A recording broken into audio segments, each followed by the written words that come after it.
the radical, fundamental principles of freedom, rational self-interest, and individual rights. This is the Yaron Brook Show. All right, everybody, welcome to Yaron Brook Show on this Tuesday night. It's night over here. It's already 8 p.m. in Puerto Rico. Hope everybody's having a fantastic week, and you ready for another Yaron Brook Show. All right. Reminder that on Thursday we'll be talking to Don Watkins about effective egoism.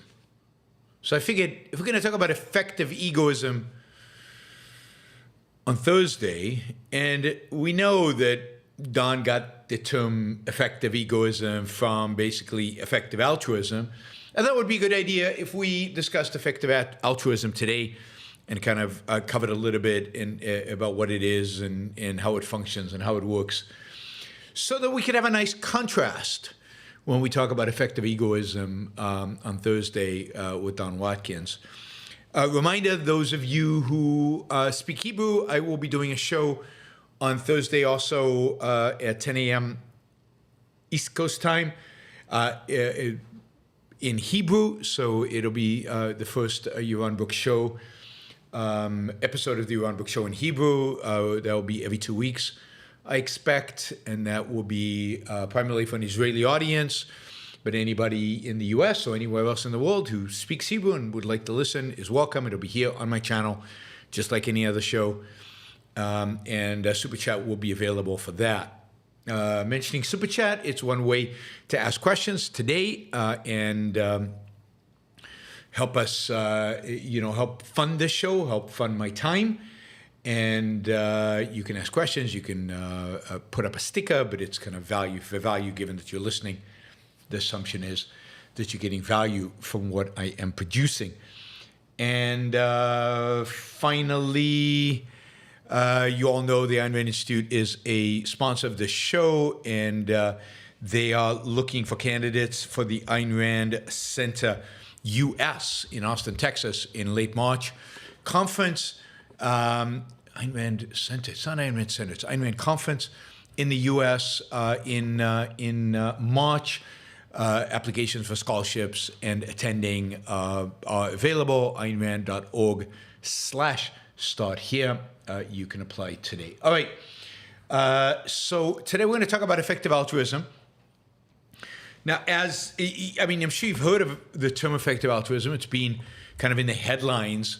If you follow kind of newsy events over the last year, in particular, regarding two events that I think the effective altruists would actually like to go away, because they've got a lot of press on this and they don't get a lot of press for the things that they would like to get a lot of press on. But the one thing I think that really brought effective altruism kind of to the mainstream, if you will, is the FSB. It's the collapse, FSB. Where did I get FSB from? SBF. FSB is not even dyslectic. It's the same letters, but just mangled. SBF, and the collapse of his crypto entity. He was a billionaire one day and basically in jail the next.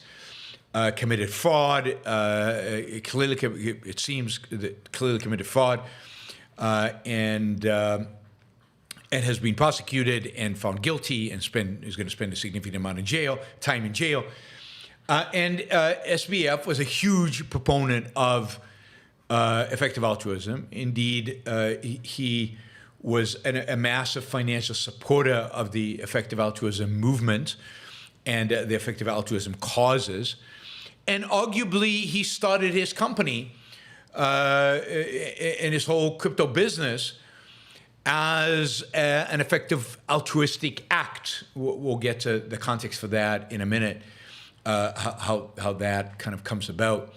But the whole collapse, the collapse of his empire, the bankrupting of his crypto exchange, and ultimately him landing up in jail, all resonated with people through kind of this idea that here was the most prominent, the wealthiest, the most actively engaged, effective altruist anybody had ever heard of, and look at the corruption. So I don't think that's fair to effective altruism to condemn it because of the actions of one person. So I'm not going to. We'll condemn effective altruism for other reasons. But SBF brought it right to the headlines. And then again, over the last 2 weeks, effective altruism has made the headlines as a consequence of the role many advocates of effective altruism have played in the drama at OpenAI. It's still not exactly clear what happened there, but it is clear that for effective altruistic reasons, it might have been that the board fired Sam Altman. It might be other people within the effective altruism movement who brought him back. But effective altruism has basically been portrayed as driving a lot of these events and behind a lot of this.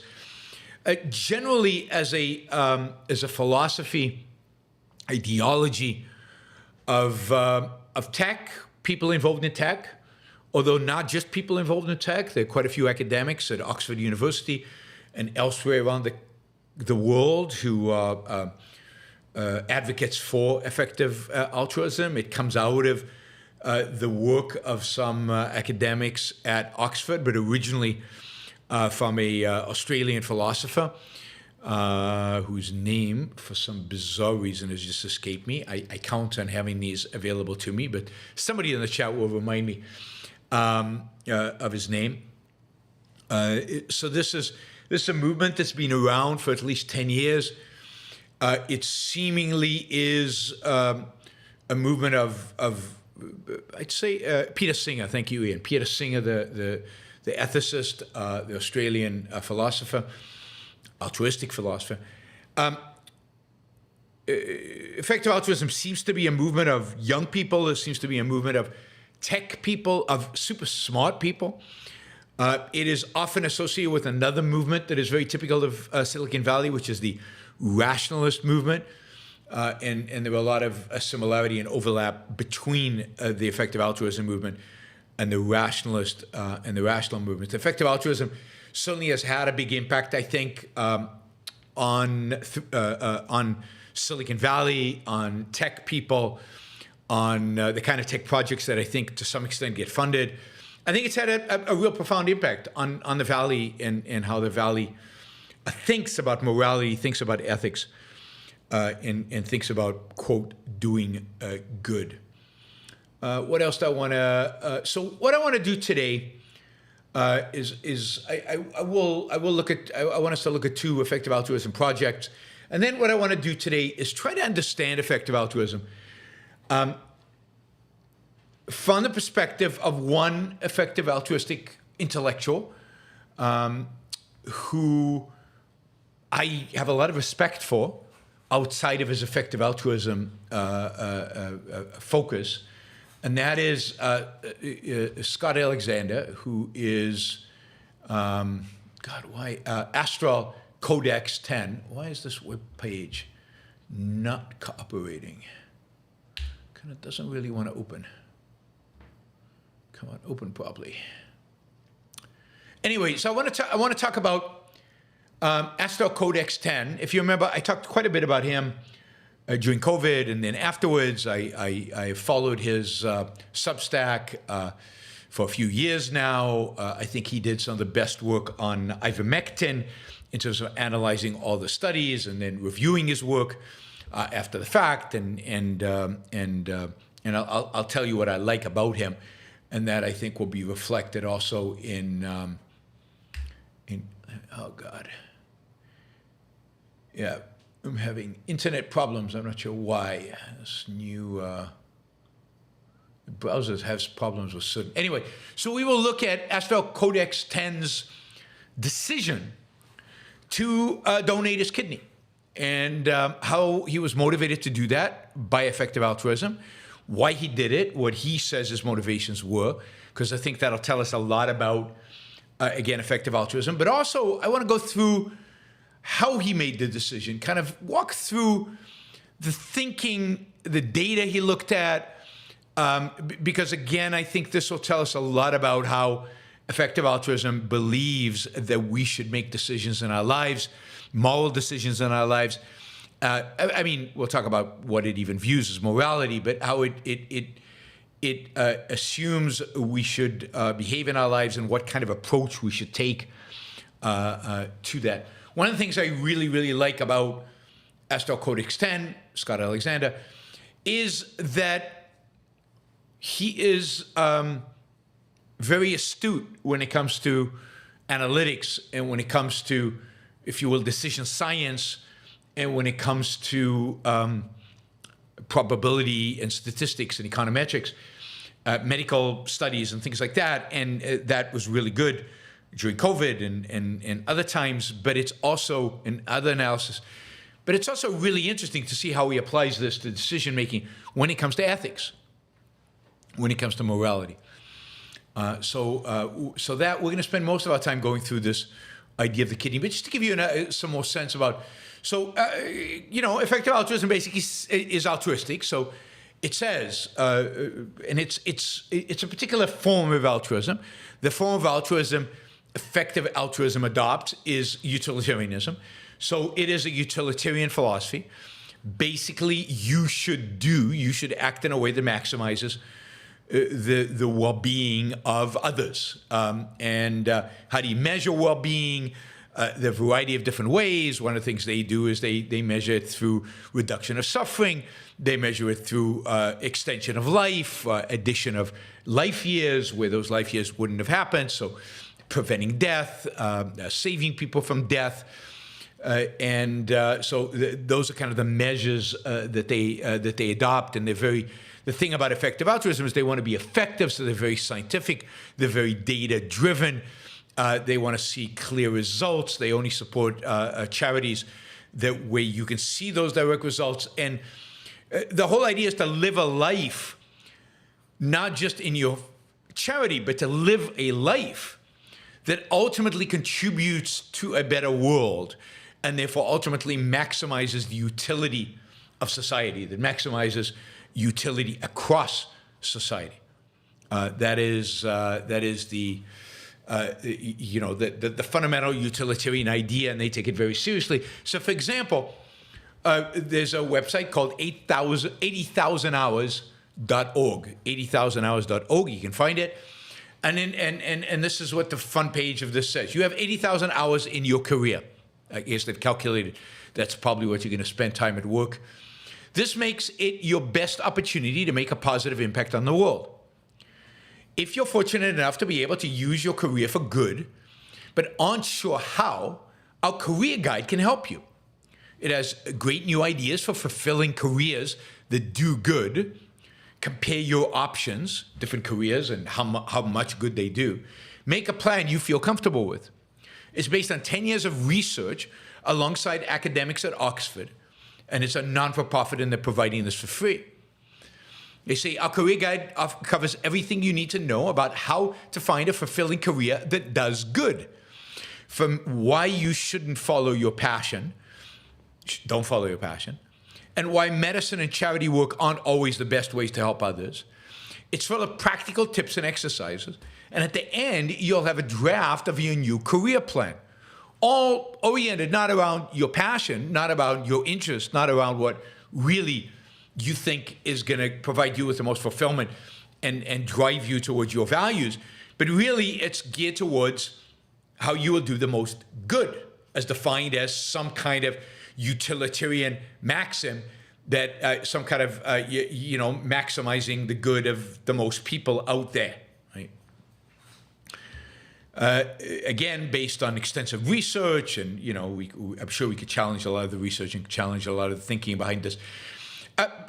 Some of the people, there's a lot of people associated with it, big names, Cass Sunstein, and a bunch of people of Silicon Valley. And let me just say something before we get to this, that this is not some leftist, because I know there are going to be people just, more crap from the left.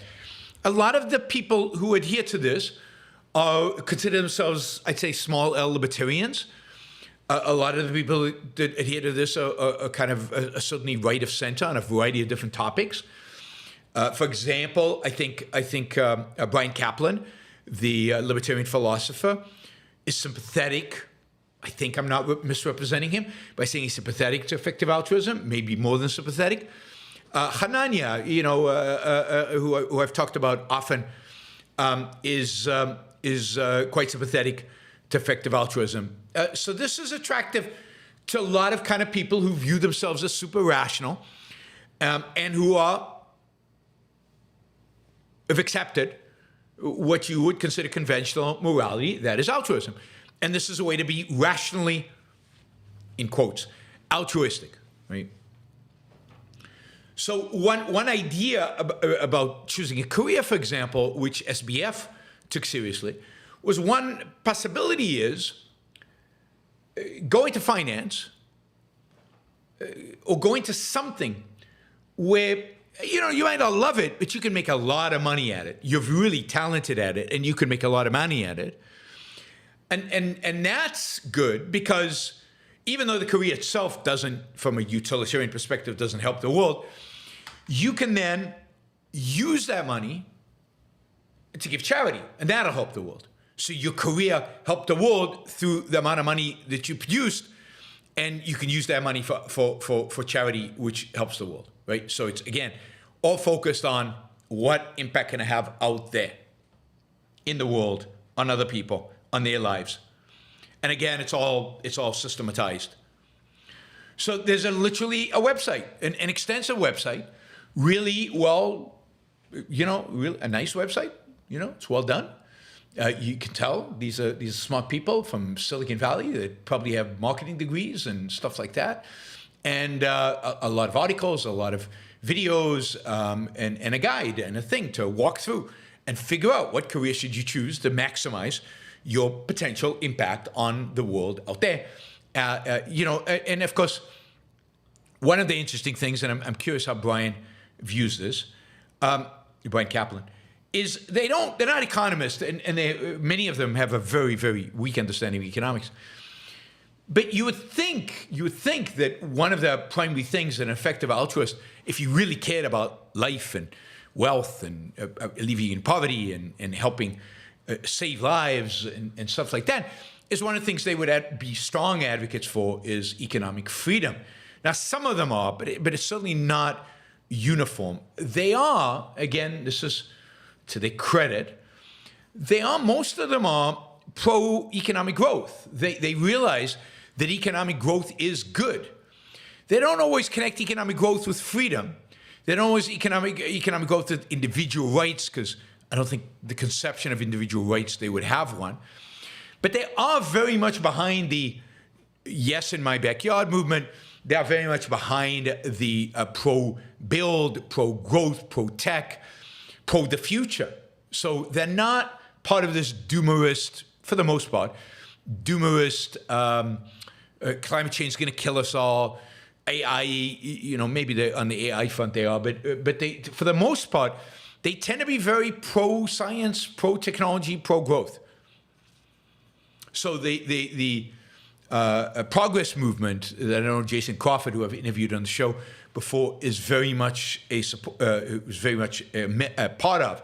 The progress movement has a lot of effective altruists in it. So these are not your typical lefties who want to shut everything down for the sake of Mother Nature or Mother Earth or something like that. These are people who want, at least claim to want, human life on planet Earth to be better.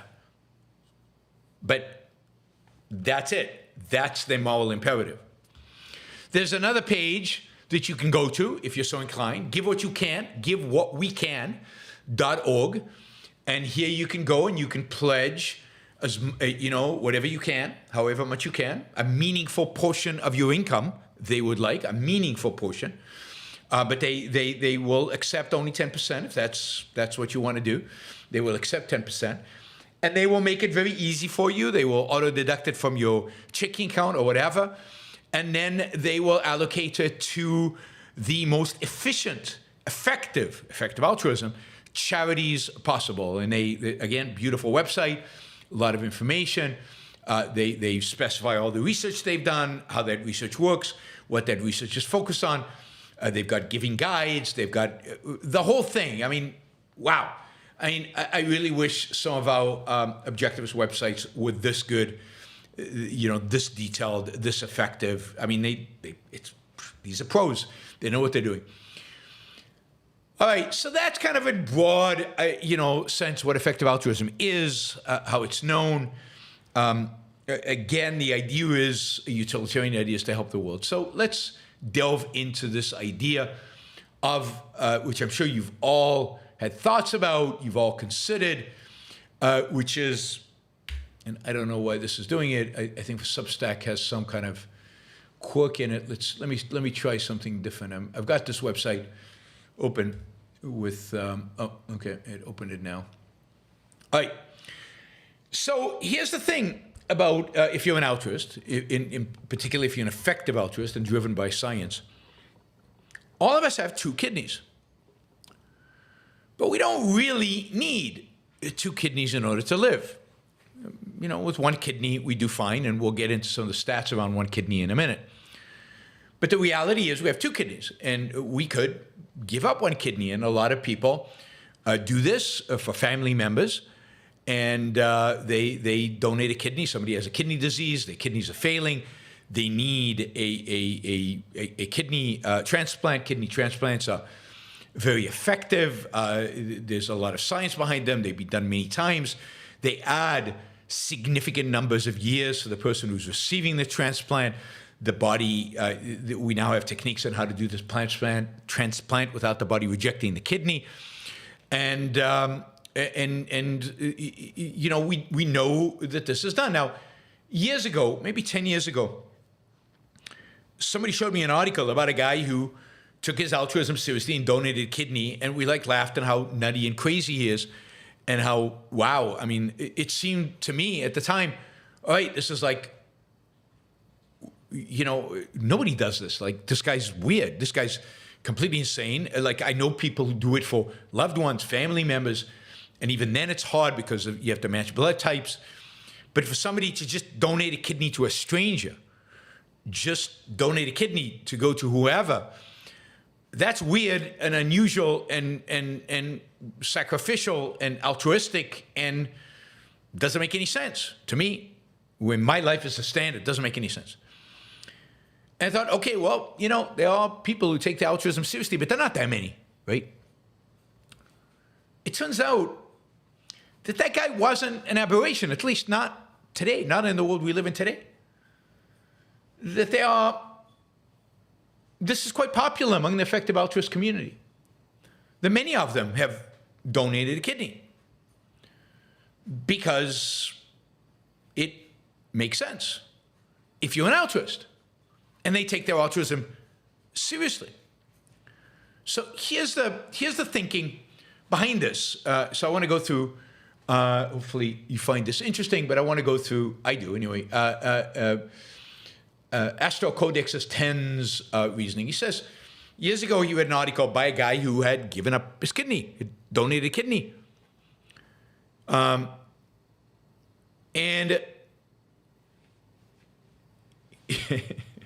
I'm glad you're keeping your kidneys, Jennifer, absolutely. I'm keeping mine without anticipating anybody's going to need them. I just like having my kidneys. Anyway, he describes Matthew, what's his name? Dylan Matthew. Dylan Matthew is well known. I guess he's also well known in the EI, effective altruism community. And 6 years ago, Matthews donated a kidney. And he described it as, quote, the most rewarding experience of his life. And this is the paragraph that really had an impact on Astral Codex. 10, he said, as I'm no doubt the first person to notice, being an adult is hard. You're constantly faced with choices about your career, about your friendships, about your romantic life, about your family that have deep moral consequences. And even when you try the best you can, you're going to get a lot of these choices wrong. And you more often than not won't know if you got them wrong or right. You just won't know because you don't have an alternative universe where you did the other thing. And maybe you should have picked another job. where you could do more good. Notice the standard. Maybe you should have gone to grad school. Maybe you should have moved to a new city. So I selfishly, deeply gratified to have made at least one choice in my life that I know beyond a shadow of a doubt was the right one. That's a choice to give the kidney.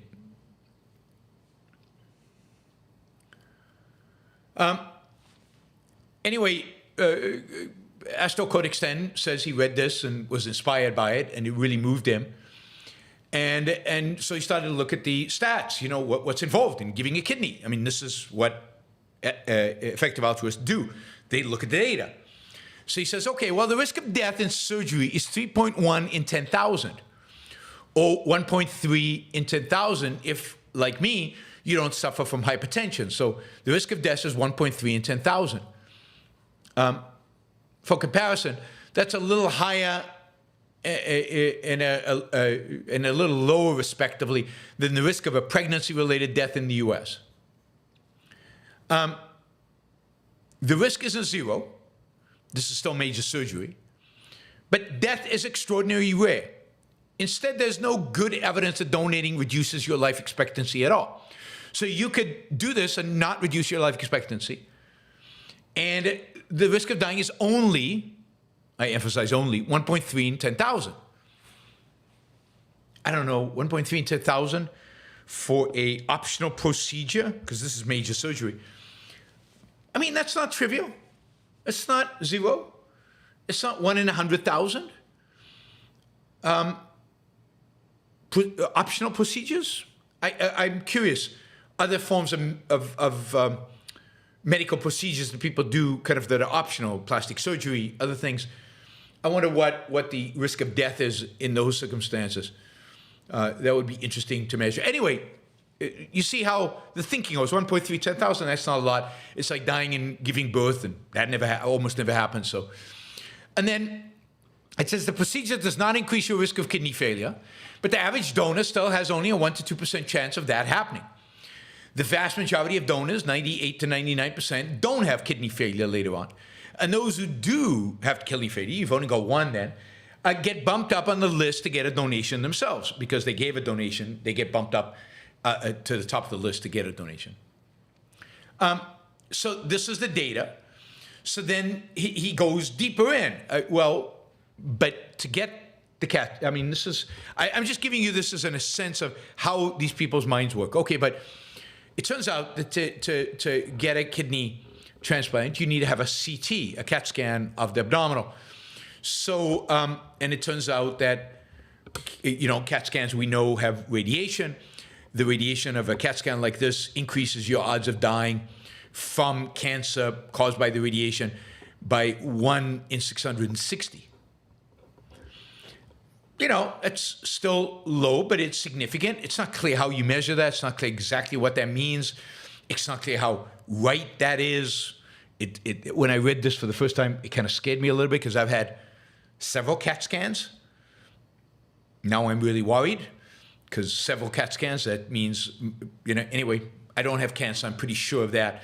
Right now, I've done pretty much every test to tell, and I don't have cancer right now, but we'll test again next year and see, right? Anyway, so, okay, so that's kind of a risk. Okay, so you talk to the doctor, and the doctor said, okay, if you're really concerned about that, we can do an MRI instead of a CAT scan. Woo, all right, there's one risk eliminated. And then what about, this kidney failure? And, and he goes through a whole analysis of how much of the kidney you need as you get older, and what are the chances that your kidney will fail because you've only got one and it's working harder. A whole statistical analysis, and the bottom line is there were a lot of studies about this, and that the chances, according to him, the chances of you actually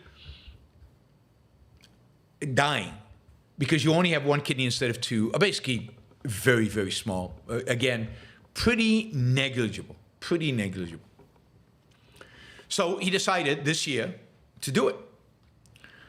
It takes a lot of you go through hell in order to just be accepted as a donor. Blood tests, scans, psychological evals, psychiatric eval, all kinds of evals they take you through. It's a major hassle. He got it done in New York. So he had a flight in New York from California twice. Just that would turn me off the whole thing. I mean, just the time. Think of the time you're consuming to do that. But he figured, it'll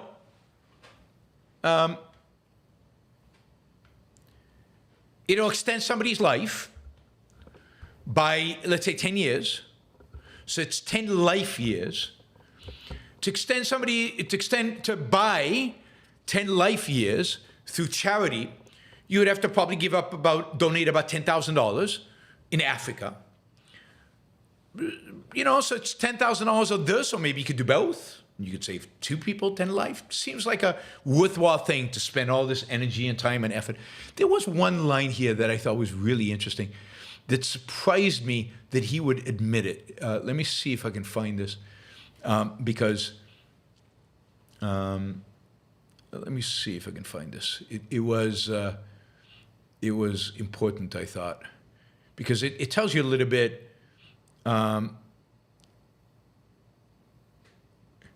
Here's a good line, and not the line I wanted. I'll find that one as well.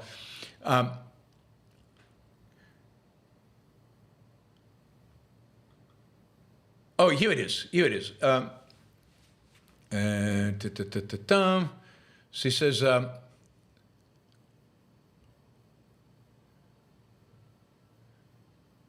one of the things he says is, when I talk to my EAA friends, effective altruism friends, the reaction was at least, and told them that he was getting a kidney transplant, the reaction was at least, cool, wow. But pretty often it was, oh yeah, I donated 2 years ago. Want to see my scar? Most people don't do interesting things unless they're in a community where those things have been normalized. I was blessed with a community where this was so normal that I could read a Vox article about it and not vomit it back out. So here's a community that supports people donating their kidney. It's a community that supports altruistic acts. And that's important to him because he wants the support of this community. There's a number of things in this article that he writes that are very second-handed. Like, you donate a kidney, you get instant altruism credit. Like, there's no other motive that could drive you to donate a kidney other than altruism. So you get straight out altruist credit for doing it. He thought that was really cool, right? Again, a second-handedness that I guess should not be surprising that it comes from an altruist. Here's the way he writes about the trade-off, right? This is he says kidney donation is only medium effective as far as altruism goes. Medium effective, interesting. The average donation buys the recipient about 5 to 7 extra years of life, beyond the counterfactual of dialysis. It also improves quality of life from about 70% of a healthy average to about 90%. Non-directed kidney donations can also help the organ bank solve allocation problems around matching donors and recipients of different blood types. So, it's somewhat beneficial. He says that this is great. My grandfather died of kidney disease, and 10 to 20 more years with him would have meant a lot. But it only costs about $5,000 to $10,000 to produce this many quality life years through bog standard effective altruistic interventions, like buying mosquito nets from malarial regions in Africa. So, you're indifferent between giving a kidney or giving $10,000 for mosquito nets in Africa. It's about get you the same stuff. I mean, think about the mental gymnastics that you're going through in order to justify ripping your body apart, going through major surgery. He describes his recovery from surgery, which is not pleasant at all. It's major abdominal surgery.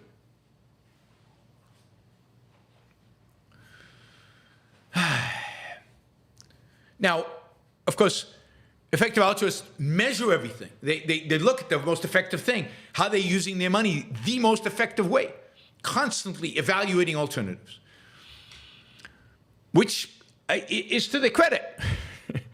It's the goal that is very problematic. He writes too, quote, "I worry that people use suffering as a heuristic for goodness." Remember, we've talked about this a lot when we talked about altruism, that ultimately, for many people, it's suffering that is the heuristic for altruism, for goodness, for good action. Well, he worries about the same thing. He wants, this is kind of an altruism that takes the other seriously, is not focused on the suffering of the individual. Although, if they really cared about the other, again, you would think they would focus much more on economic freedom and economic liberty as their primary focus. But anyway, so he says, Mother Teresa becomes a hero because living with lepers in Calcutta slums sounds horrible. So anyone who does it must be really charitable, regardless of whether or not the lepers get helped. This is, by the way, Kant's argument. Kant makes the argument that if you meet somebody who's happy and successful, beware, because they're probably not moral, because they're probably not altruistic. They're probably selfish, and that's a dangerous person. So happiness, success, well-being is associated with selfishness. Suffering suggests charity, suggests helping others, suggests not thinking of yourself. Right? Now, he goes on to say, this heuristic, the heuristic of suffering, isn't terrible. If you're suffering for your charity, then it must seem important to you, and you're obviously not doing it for personal gain. Now that's interesting, how again, the mental gymnastics. It's important to you, but it's not for personal gain. What does it mean if something is important to you, but not a personal gain? Does he associate personal gain only for money, about money? Or is personal gain a broader concept? But if it's important for you, to you, doesn't it also mean that you view it as a personal gain? If you do charity in a way that benefits you, then the personal gain aspects start looking suspicious. The problem is that people, like if you're enjoying yourself, you're having fun, you really love what you're doing, helping other people, then it looks suspicious. The problem is the people, I'm quoting from him, the problem is the people who evaluate it from a suspicion to an automatic condemnation. It seems like such a natural thing to do. And it encourages people to be masochists, sacrificing themselves pointlessly in photogenic ways instead of thinking about what will actually help others. In other words, the standard that you should practice is what other people think. And since other people have this bad heuristic, you should match that heuristic. And he says this isn't good, not because you don't care about what other people think, but because you might not be as an effective an altruist as you should be in terms of helping other people. Then he says, getting back to the point, kidney donation has an unusual high ratio of this is unbelievable. Kidney donation has an unusual high ratio of photogenic suffering to altruistic gain. So why do effective altruists keep doing it? I can't speak for anyone else, but I speak for myself. It starts with wanting just once to do a good thing that will make people like you more instead of less. It starts with wanting just once to do a good thing that will make people like you more instead of less. It would be morally fraught to do this with money, since any money you spend on improving your self-image would be denied to the people in malarial regions of Africa who need it the most. But it's not like there's anything else you could do with that spare kidney. So in other words, he's doing this to make people like him more, to make people admire him more. Now this is surprising of Astral Codex 10. He is a psychiatrist, He's well respected, well regarded. He's got this unbelievably successful Substack. He's made, I'm sure, a lot of money off the Substack and done very, very well professionally. He's married, seemingly happy. But at the end of the day, think of how deep the second-handedness must go. If he's giving his kidney because it has an unusual ratio of photogenic suffering to altruistic gain, he really values the photogenic suffering. I mean, the fact that other people admire him for it.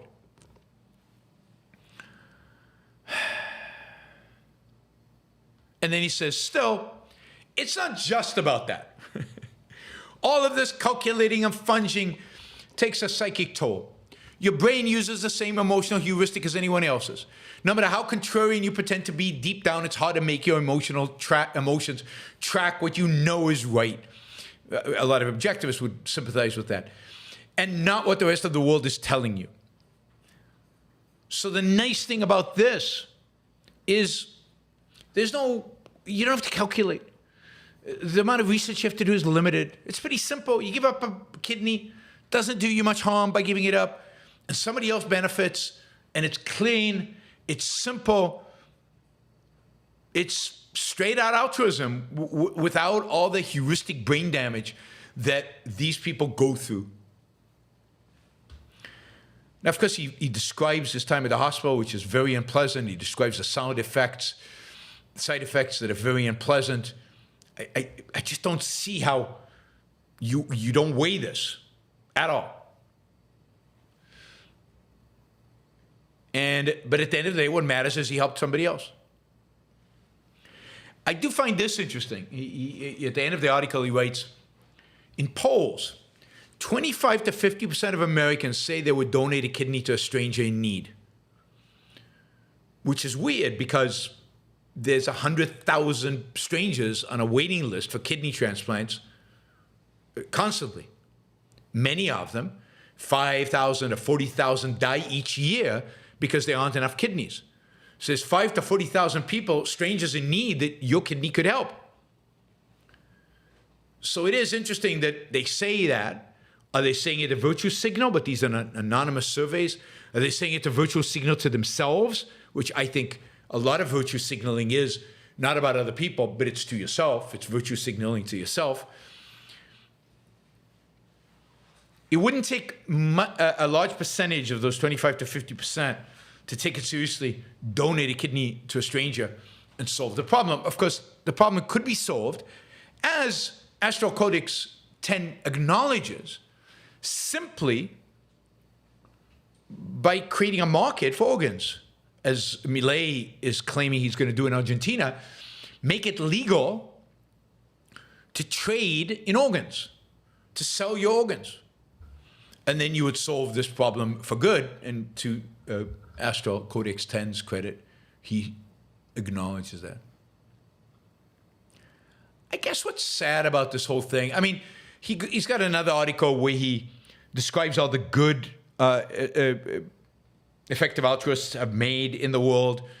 They have the calculation. They know how much money they've given as a movement. They know what it's gone for. They know how much lives they've saved. They've saved 200,000 lives. They've reduced the occurrence of malaria significantly.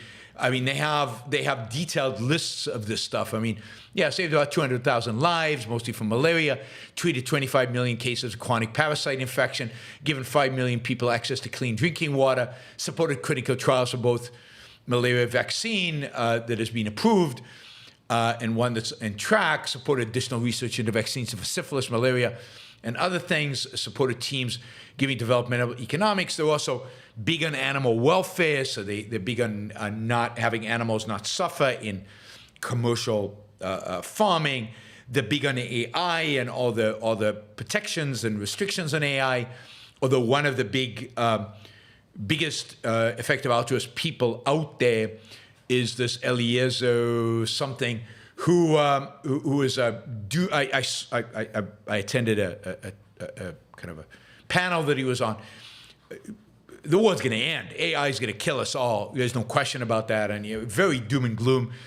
But yet he's credited for a lot of the AI development. A lot of the people in AI, I admire him. The effective altruists have created all kinds of control to prevent AI from going nuts and killing us all. On top of that, they've done stuff in biotech. They've done stuff in a bunch of different things. So they have a whole list of all the benefits. Udowski, something like that. Yes. So according to Astral Codex 10, they've done a lot of good in the world in terms of, by their standards, helping others for the dollars that they invest. And good. I mean, if you're going to give to charity, do it effectively. Figure out what effectively means to you. I still think the most effective charity possible, if you care about human life and you care about poverty, is to promote liberty and to promote freedom. But here you get concrete human lives. Here you get concrete chickens who are not suffering anymore because they're free range now. Here you get concrete saving the world from AI. So obviously they value that more than others. There's also a portion of effective altruism that cares about the distant future, like 1 million years from now, and that is completely paralyzing and ridiculous. It's hard enough to do the heuristics, the math, the probabilities on being effective today in a period of time you can project into the future. They don't want to project generations in the future. It was completely ridiculous. So here's the thing. What's really tragic about this movement is here are really a lot of very smart people. But they're not just smart. They're people who take their ideas seriously. They're people who want to do what they believe is right and good. They are diligent and they are thoughtful and they are,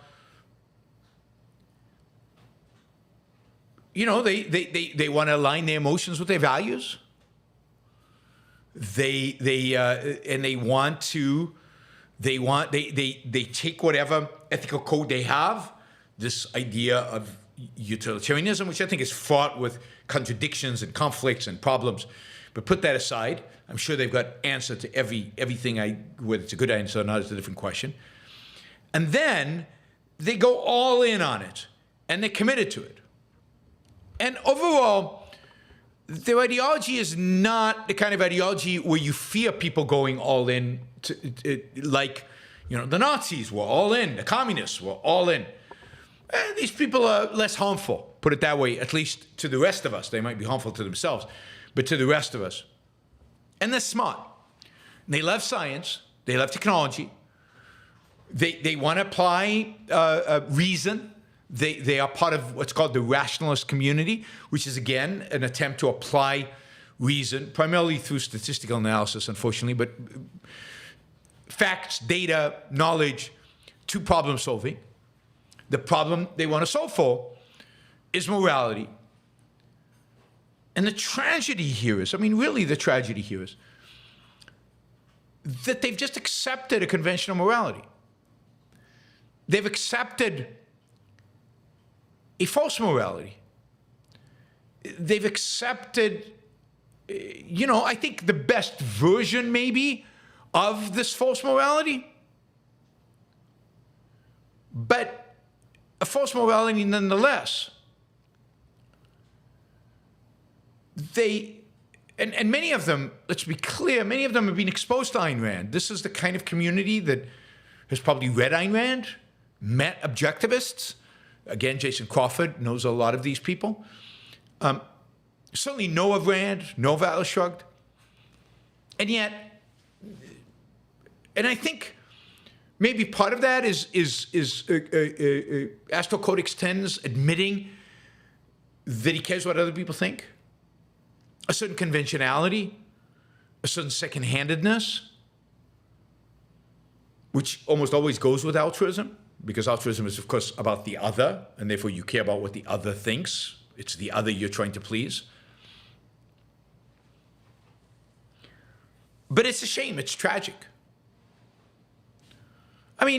Wanda Freeman says these people are not very creative.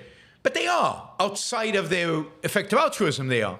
These, many of them are founders of internet companies. Many of them are innovators.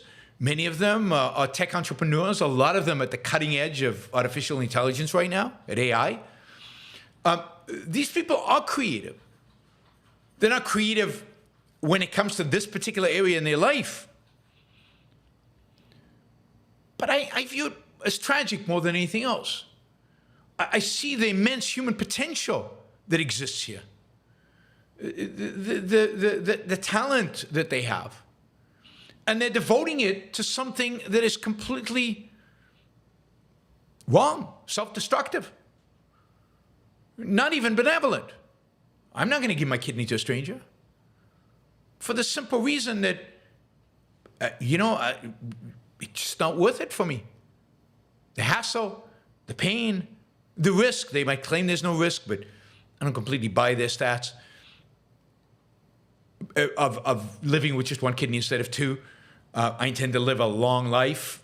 I might need to, particularly as you go along, your kidneys become less effective, and two is better than having one. And if one goes out, I don't want to rely on somebody else donating a kidney to me. And what if, as Jennifer says, somebody I love has kidney failure, and then I would donate the kidney because their life is important to me.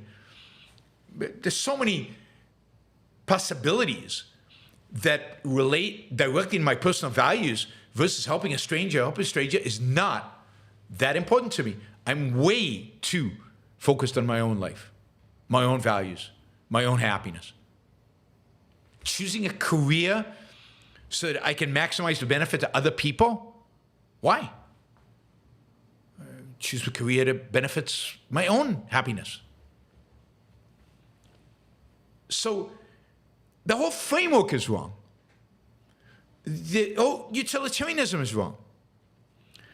But here's a group different than, let's say, the Christian altruists, the Mother Teresa type altruists, who are not necessarily suffering or explicitly suffering or suffering to the extent that a Mother Teresa would suffer, but is still acting altruistically. And what's amazing about them is doing so consciously. Most people have their altruism, but they don't dwell on it and think about it and strategize around it and plan around it. These people do. I don't know. I guess I'm impressed by their commitment. Wish we had more rational egoists, effective egoists, as Don will describe them, who were this committed.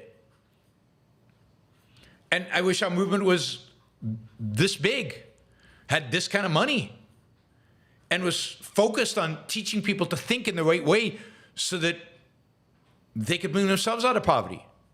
Think in the right way so they could demand their own liberty and their own freedom and make the world richer.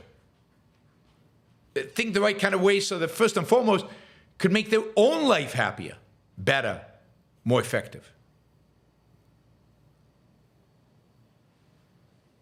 Oh, Jean says, I'm just going to read this because this seems super relevant.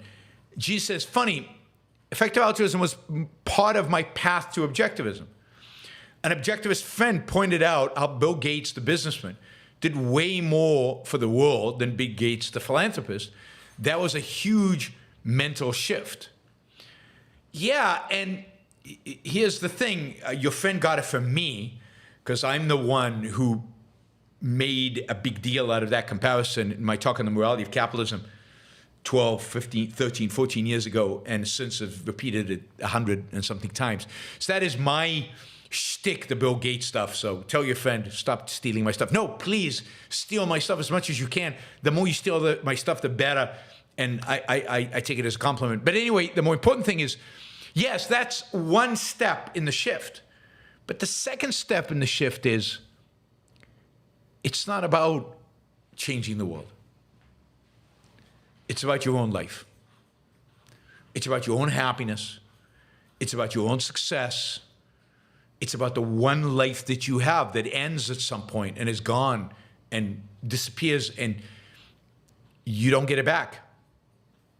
Might as well, when you're living it, make the most of it. That's what it's about. And that's not captured by that Bill Gates example. The Bill Gates example is to show that people seem to care more about hating selfishness, hating the benefit you get, than caring about the good you do out there, which is a point Scott Alexander makes in his essay as well. And why he says the nice thing about kidney is they can't say I benefited from it. I did not benefit from it. So you can make the claim that his is pure altruism, which is what makes it wrong, which is what makes it evil. It's a wrong choice to give a kidney to a stranger. You better have really, really good explanation for how that is rationally in your self-interest to do it. I don't see it. I don't see it. Not given how difficult it is to do, how long you have to spend in hospital, how many side effects you have, how long it takes you to recover from them, the pain you go through, how many tests you have to do up front, the time you have to spend on it, and then, most importantly, the fact that you live with only one kidney. And yes, on average, maybe, it doesn't matter for life expectancy, but who said you're going to be average? The whole point is not to be average. And maybe, given that you want to live to be 120, I certainly do. Given that you, what if it was you? What was for me what? That had kidney failure right now? The fact that I have kidney failure does not place a moral obligation on you to give me a kidney. I might ask friends, people who value me, people who would want to do it because it's me. I would never ask a stranger. I mean, by what right do I have to his kidney? What sick moral code says that my suffering is a claim against his health? My suffering is a claim against his life expectancy. Right?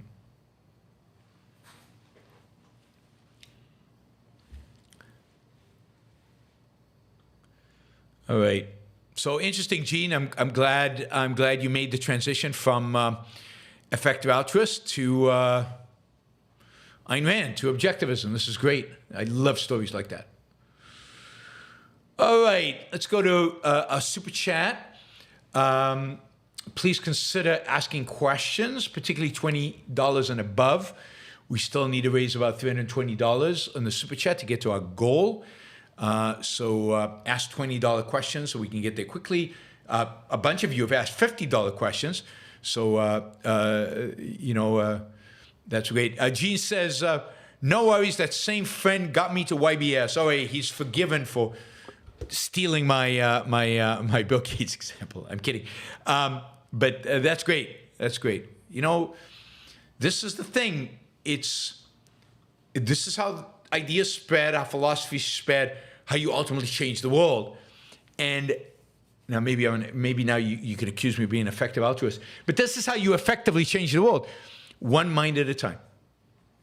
By you guys sharing something, by you guys introducing a friend to an idea that you might have got somewhere, somehow, from somebody. Right?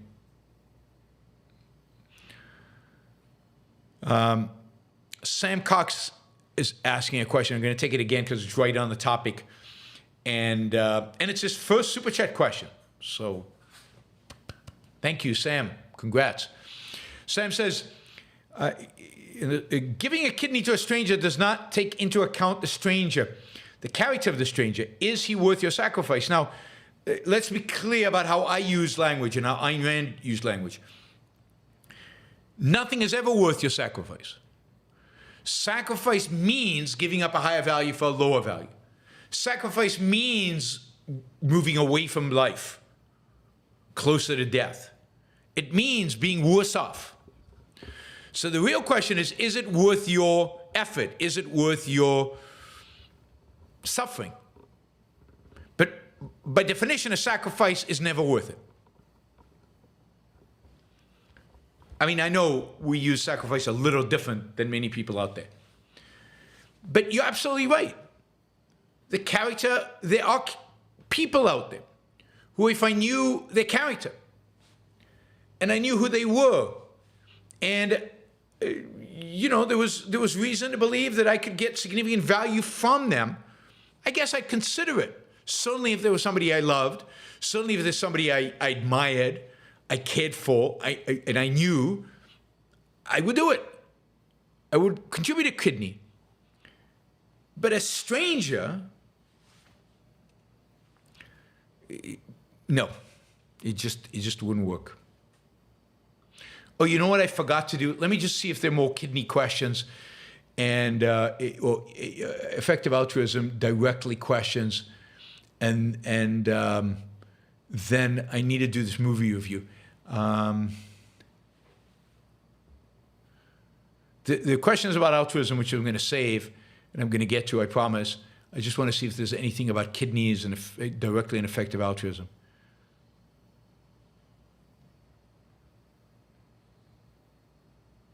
All right, let's do this. So yes, I want to do one more of my movie reviews that I promised. I haven't got a John's movie review yet on sci-fi coherence, but I do want to do Alexi's movie review because he asked it a long time ago. I think the 4th of October. On the movie First They Killed My Father, a movie I saw a while back ago. I saw it again last night in order to refresh my memory. I mean, this is an extraordinarily powerful movie. I highly recommend it. It is a movie that everybody really should see. If you want to get a real concretization of what egalitarianism will do, what a philosophy and ideology that rejects the individual and rejects private property will do. And I'm not going to give the whole movie away, but the movie is told from the perspective of this beautiful 7-year-old girl in Cambodia during the Khmer Rouge reign of terror. She comes from a middle-class family. Her father works for the government. He's a policeman, so he's a target immediately. They are sent to work camps. I won't tell you what happens to everybody, but 7-year-old girl, just to quell your suspense, does survive it. But it's just beautifully, beautifully made. It's very atmospheric. There's very little dialogue. There's very little music. It's very quiet. The movie is very quiet. It's very intense as a consequence. Often in the background, you can hear the Khmer Rouge yelling, "There is no such thing as an individual. There's no such thing as property rights. You have to forget that you're an individual. You have to forget your individuality." Stunning, the brainwashing. I mean, Pol Pot and the Khmer Rouge were so bad, so murderous, so horrific, that ultimately the population of Cambodia was saved by the communist Vietnamese, who viewed Pol Pot as an aberration and basically, fought him off and to some extent liberated Cambodia. It took communists to liberate the Cambodians from egalitarians who are worse than communists. The intellectuals who made, or the leaders who made this possible, Pol Pot and the people surrounding Pol Pot, were all intellectuals who studied in Paris, studied with communist and egalitarian philosophers in Paris, and took their ideas very seriously.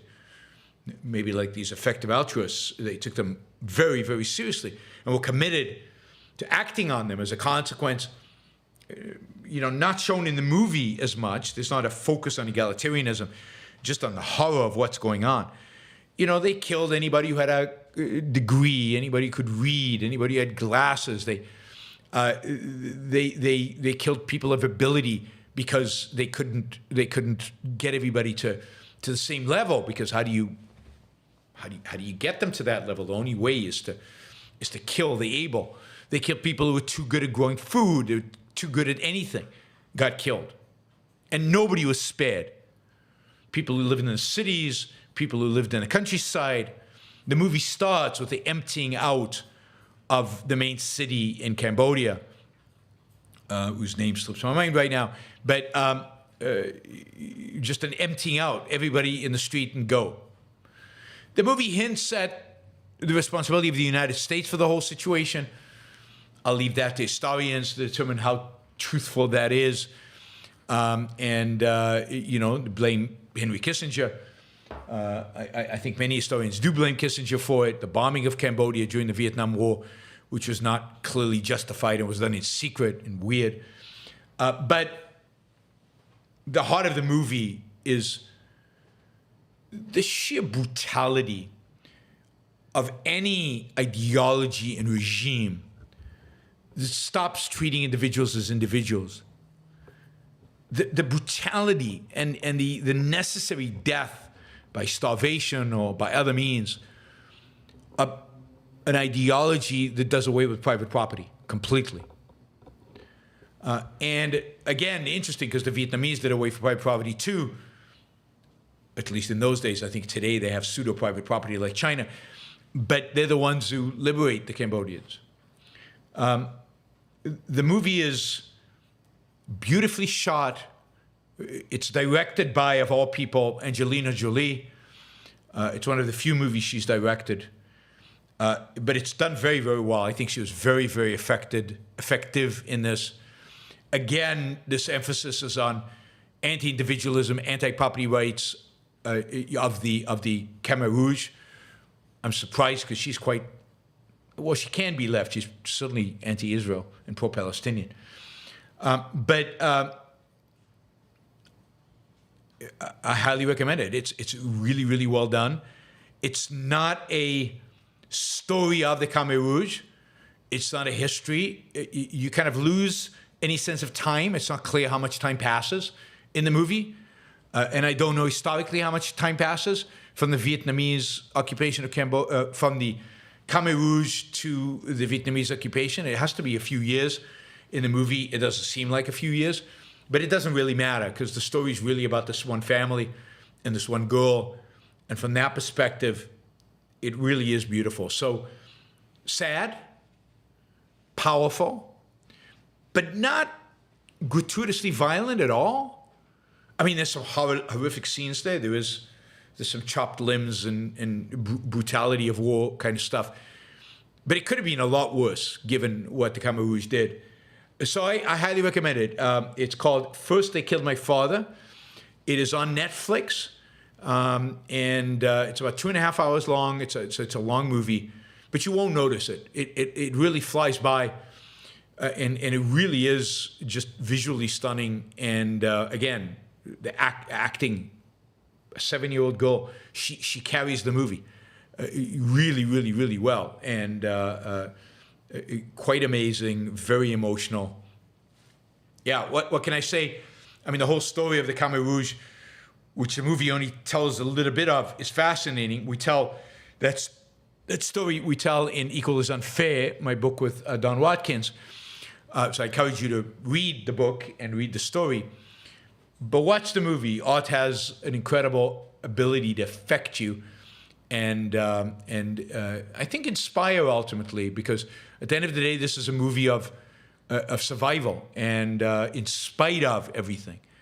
And a maintaining your connection to reality, connection to your own mind and your own humanity, your own morality, and this little girl really does that in a heroic way, in a really heroic way. Particularly smart, particularly courageous, based on a true story. So good.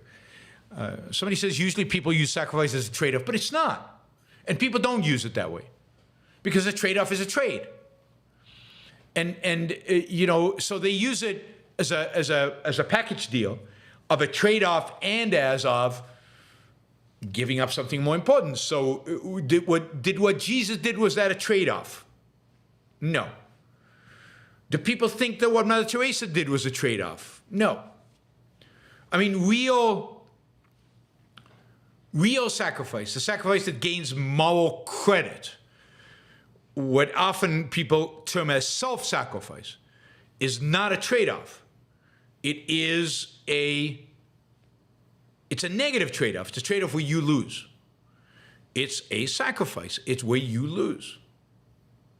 That's the essential nature. What's the difference between a trade and a sacrifice? A trade is win-win. A sacrifice is lose-win. If it's win-win, it's just a trade-off, an investment in the future, like Jordan Peterson uses it, then it's not a sacrifice. Then it's just an investment. It's a trade-off. It's a trade. I give up money now so I can have more in the future. That's not a sacrifice. That's called an investment. Mother Teresa was an evil woman, and Hitchens is right, but he's more right than he knows because her whole philosophy is an evil philosophy.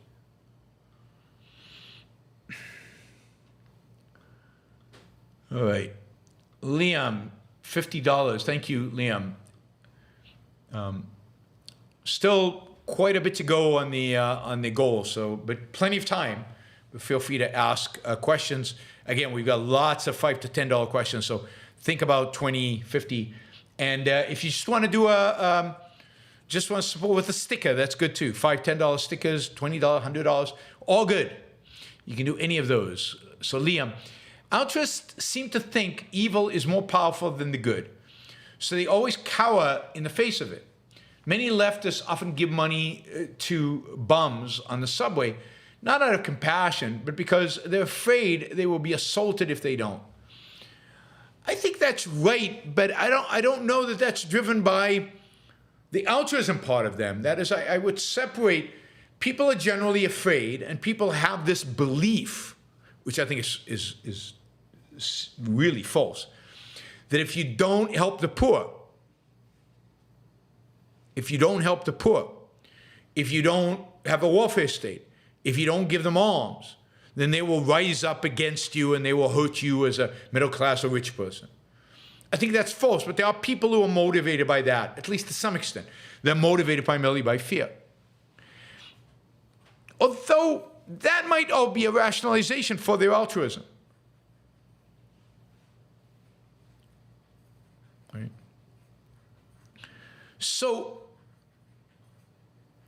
and I don't think that's leftist. Actually, the people who support welfare because they're afraid, or give people money in the subway to a bum because they're afraid, are typically, I find, conservatives.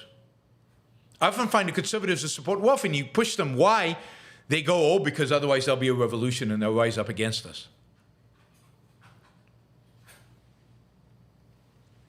Right.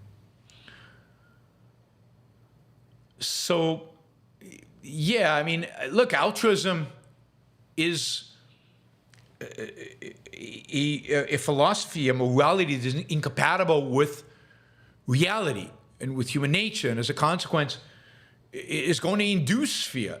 It's going to support fear. Right?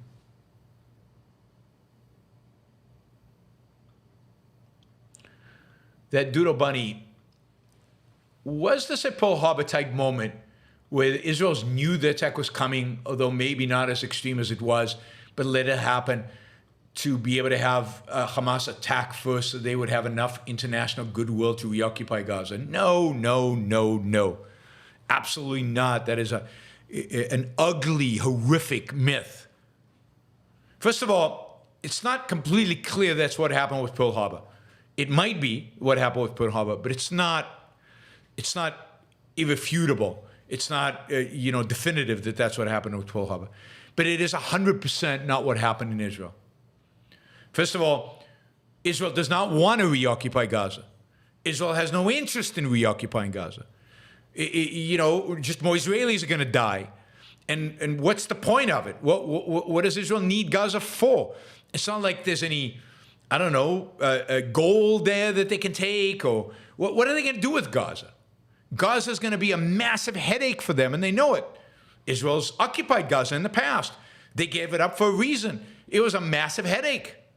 No Israeli wants Gaza. Not even the right-wing fanatics want Gaza. They want the West Bank. They don't want Gaza. So if they were going to do something like this, they'd do it in the West Bank. not in Gaza.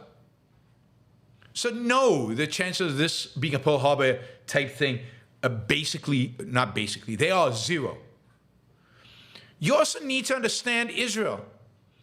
Israel is not a country that takes lightly its own people's deaths. This is a country that values its people and is very serious about not putting people, purposefully organizing the deaths of their own people. This is an intelligence failure, and I know that it's easier to believe in conspiracy theories than it is to believe in human failure. I don't know why that is, but it is. And by the way, I'm not sure it's an accident. Well, I don't know, but I'm not sure it's an accident that some of this intelligence around imminent Hamas attack was delivered by a woman. Women are often not taken seriously.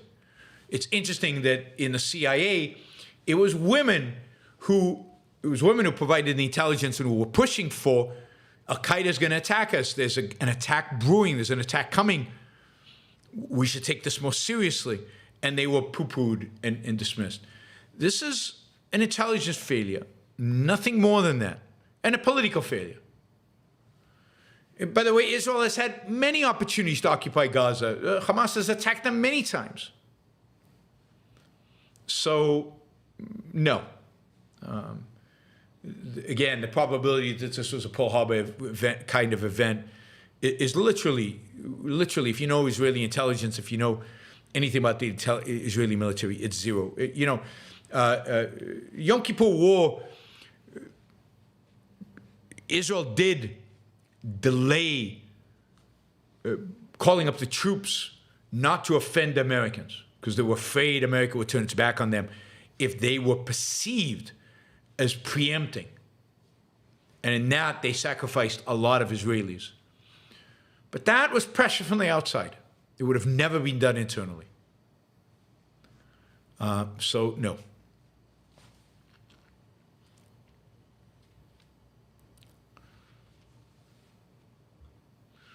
All right. Clark, thank you for the $50. Really appreciate it. All right. We need 6 more $50 contributions, guys. Got 90 people watching, $5 each, $4 each, and $3 each, we'd be there. Value for value, remember. All right, Clark Young says, DeSantis destroyed Newsom in that debate. Gavin's simple, slimy smile and glare alone made me puke. Ron would make a decent president. Nikki Haley may be better, but I would be fine with DeSantis in the White House. It's refreshing to see some competency. I think he's competent. There's no question about that. I worry about his attacks on businesses, on corporations, Disney being a good example. I worry about his disrespect for private property and private decision-making, the mandating that private businesses couldn't mandate vaccines, as an example, like on cruise ships. I worry about his general disregard for basic, individual rights in the name of fighting the left. And because he's competent, I worry about what he could do as president, being competent and having these very, very, I think, negative ideas. He was excellent on energy. You could tell that basically he was reading Alex Epstein's talking points. Alex Epstein was advising his campaign, and he obviously took that advice seriously on the whole climate change stuff. So there was some really good, he did a much better job, I thought, than Vivek in presenting Alex's talking points. He came across much more legit. And look, I would certainly prefer DeSantis to Trump, but then I'd almost prefer the devil to Trump, or I think Trump is the devil. But I certainly prefer DeSantis to Trump. I probably prefer DeSantis to Biden. But I just think Nikki Haley's a lot less dangerous for liberty in this country. I worry about the erosion of liberty from the right, from a competent right. one of the things I really worry about a second Trump term is that he'll be more competent because he'll surround himself by people more committed to his agenda versus their own agenda. So I really, really worry about Trump actually getting away with his authoritarian tendencies, whereas before there were adults in the room reining him in. There will not be adults in the room this time. There'll be little fascists in the room this time, encouraging him and giving him the tools and the abilities to do it. DeSantis is somewhere in between. I don't like a lot of what he's done. He's dangerous, but again, better than Trump, but not as good, I think, as Nikki Haley. We'll see. We'll see what happens. It's not up to me. It's up to you guys. You guys vote.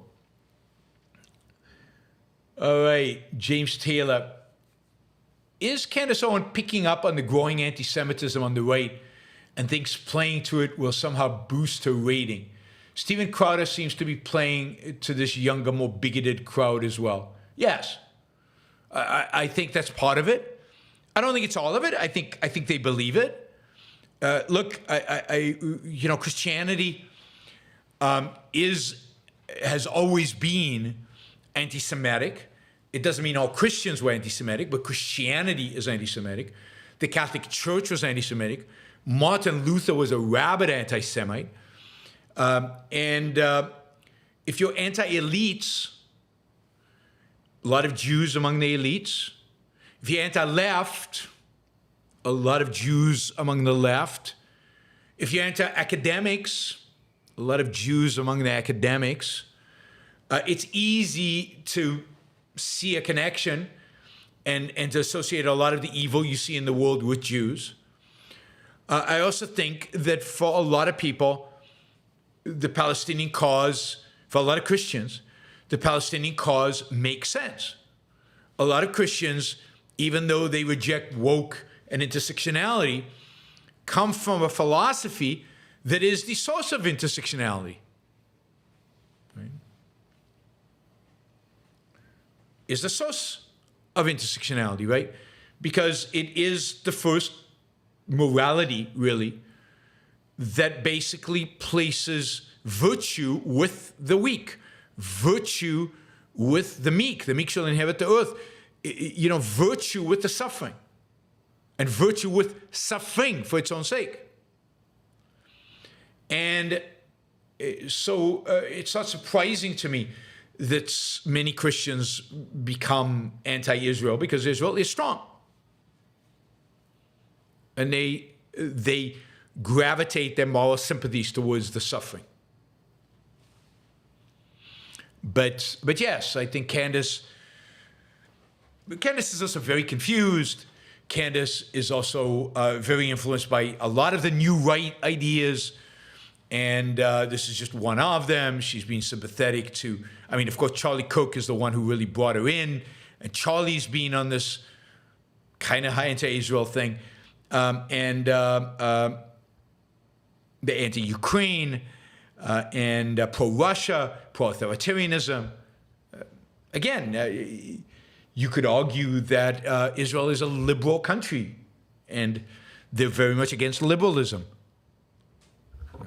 So, yes, Candace is a very negative influence out there in the world. Michael, is the PLO just Hamas light? One of the heads of the PLO stated Hamas will always be a part of the Palestinian political national fabric and part of the struggle. What struggle? To live like violent animals. The reality is that the PLO has to say that. The reality is that 70% of Palestinians support Hamas. Palestinian society has become more and more religious over time. It used to be very secular, and the PLO is a secular organization, a nationalist secular organization. But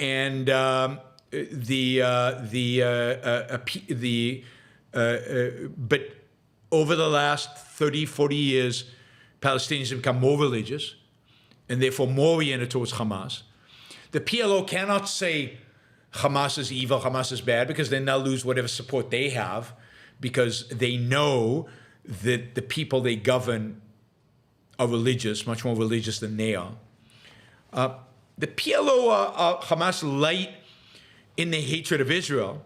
They're Hamas light in their advocacy for violence.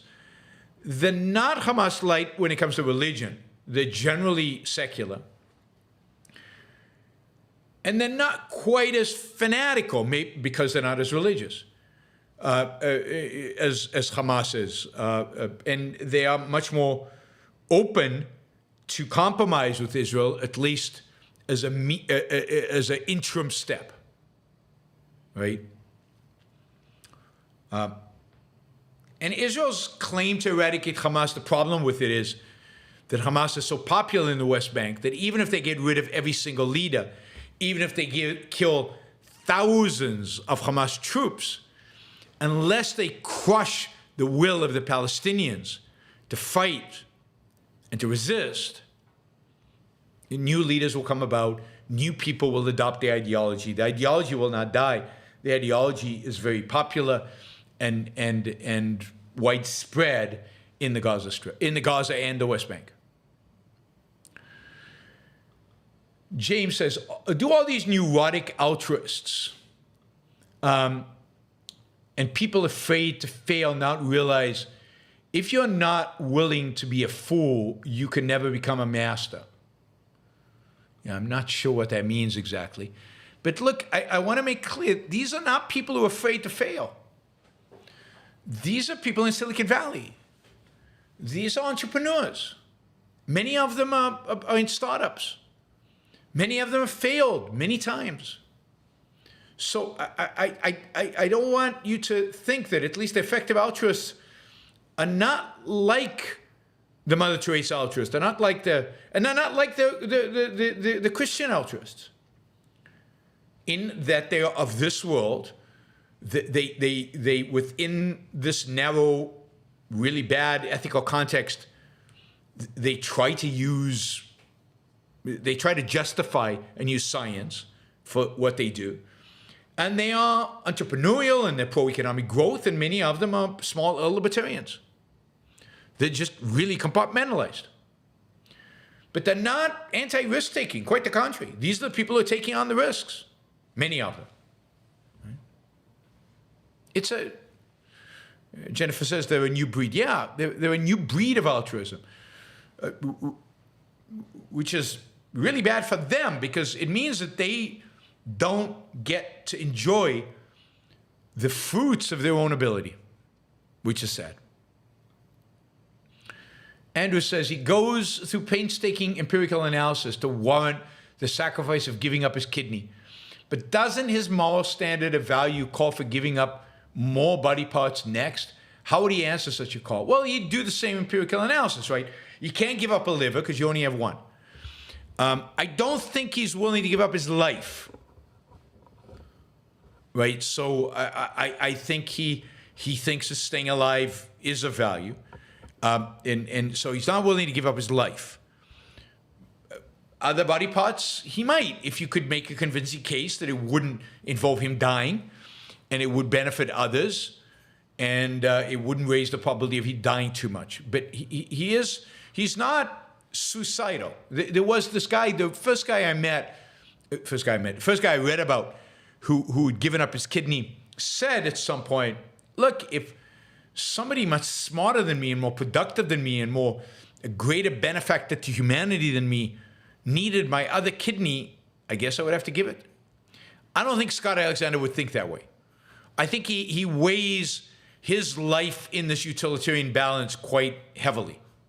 Maybe not his happiness, maybe not his flourishing, but his life. You know, 2 eyes, ears, feet, hands. I mean, yeah, you could probably make an argument to him. I'm not sure that feet, ears, hands save people's lives.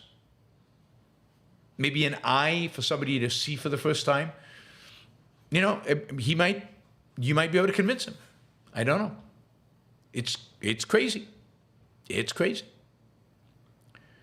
Larry says, my first fiction, 4 stories illustrating the importance of making your best choices in life, is titled Forks in the Road, 159 pages on Kindle or paperback.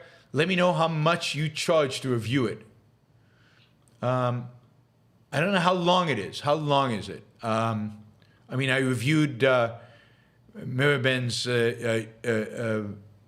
short story. I think it was, what did I charge Miraben's? Maybe she's on. I can't remember how much I charged her. 250, 500, something like that. So it depends on how long it is. But something in that ballpark, probably. If it's short stories.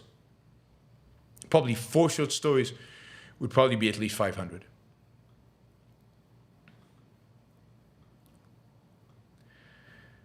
Daniel says, do you think that modern intellectuals and professors hate Ayn Rand because grappling with her ideas would involve acknowledging the fact that they are stunting their students' minds with witch doctrine?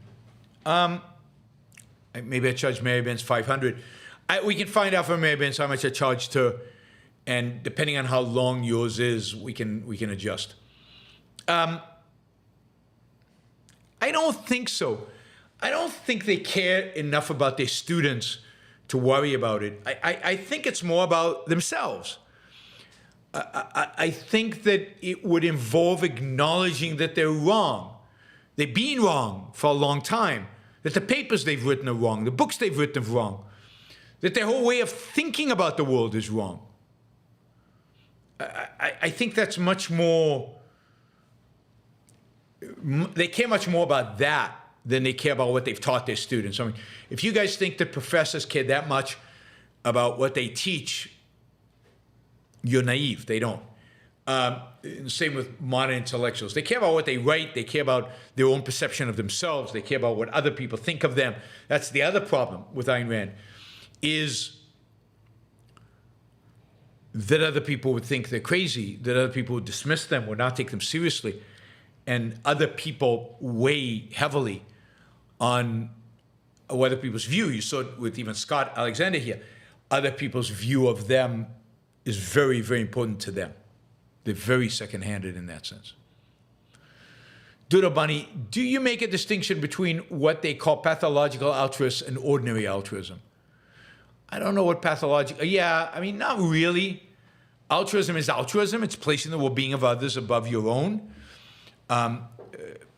There are people who do this, are completely dedicated to it, and people call it pathological, and they give their kidney away, and they do all kinds of other things that are kind of crazy, Mother Teresa. I think ordinary altruists, I think in common usage, is often relates to benevolence and opening doors and being nice rather than true altruism. I think pathological altruists are the true altruists. But altruism is altruism. It is an ideology, a philosophy, a moral system. Right? And as such, I think it's an evil moral system. And it is the kind of moral system that undermines individual human life. And it manifests itself in lots of different ways. It manifests itself in effective altruism, what some people call pathological altruism, but it also manifests itself in just the day-to-day guilt that people feel about taking care of themselves, the day-to-day guilt they feel about not giving enough to charity, the fact that people give to charity more than they probably should, the fact that people do things for other people more than they should, that they take care of their families more than they really want to, more than they really value, that they admire, Mother Teresa when they shouldn't. All those things are part of the effect altruism has on all of us, and the fact that even those of us who want to live egoistic lives have this altruism tugging on us because we've automatized so much of its elements. So altruism comes in all kinds of ways and varieties and levels. And Kim, thank you, Kim. What if, given how painful, uncomfortable giving a kidney is, I wouldn't even give it to someone I value? Shouldn't I reassess my priorities? Well, it depends on how much you value them. I mean, there are a lot of people I value I wouldn't give a kidney to. It depends how much I value them, right? I'd give it to my wife. So if somebody you love, somebody who contributes in the most immense amount to your life, somebody who's contributes a lot to you, who you would not, who you would not have as good of a life without, then I think it's worth thinking about. Why am I resisting this so much? Why am I? What is it about this procedure that is? Am I letting my fear dominate me? Am I being really rational? Am I really considering my value hierarchy? So you really have to. I mean, it's worth thinking about. Who are the people you would? Who are the people you wouldn't? I mean, I don't know that you need to go through this exercise, but if you're curious, why I would, why I wouldn't, and if there's nobody you would, is there nobody you really, really love? Is there nobody that crucial to your life? If there are people that are crucial to your life, why wouldn't you give it to them? Am I overweighting the challenge of surgery too much? I mean, it's worth thinking about. Because it could be that you should reassess your priorities, but it's not necessarily so. You have to do the thinking, and nobody can do it for you. Clark says, do you think the Israeli population has shrugged off its altruism for this Gaza conflict? They don't seem to be caving to political pressure. They are wiping Gaza out. They're not wiping Gaza out. They're caving to the pressure. Many Israeli soldiers are dying because Israel won't flatten the place from the air. Right now, they're entering southern Gaza without the kind of air support they should have. Quite a few of these Israeli kids are going to die for no reason as a consequence. Because of the Biden administration and other pressures, they're enforcing rules of engagement that they really shouldn't, out of altruistic reasons. But look, it is true that even a generally altruistic society is willing sometimes to, defend itself brutally. Certainly, the United States and Europe, and Britain during World War II. Now, these were not particularly altruistic societies at the time, but there was altruism there. Christianity was there, certainly. But think about even Christian society was willing to kill thousands, tens of thousands, hundreds of thousands in the name of God. So their altruism only went so far, and they were willing to put their altruism aside for a greater cause.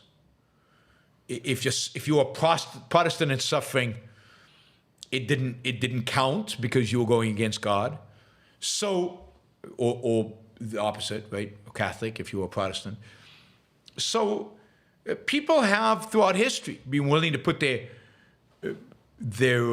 altruism aside, to the side, to either defend themselves or to fight for some cause that they believe justified the violence.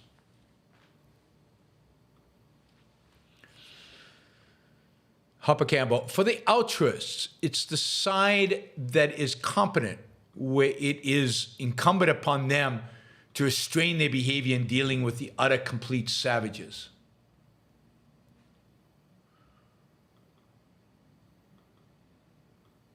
I'm not sure I understand, Hopper. Sorry. Michael says, subject, is it possible Trump goes to jail, is forced to drop out of the race, Nikki Haley becomes president, and her and Milei engage in radical free market policies? It's possible. It's not probable. And it's not probable that Nikki Haley, if she became president, would engage in radical free market policies. I don't think she's a radical free market. I think she's generally tilts to the free market side.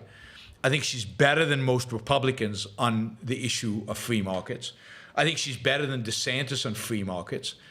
I think she's better than Trump on free markets. So she's better than anybody than the rest of them. But is she a radical free market? No, I don't think she is, and I don't think she'd implement radical free market policies.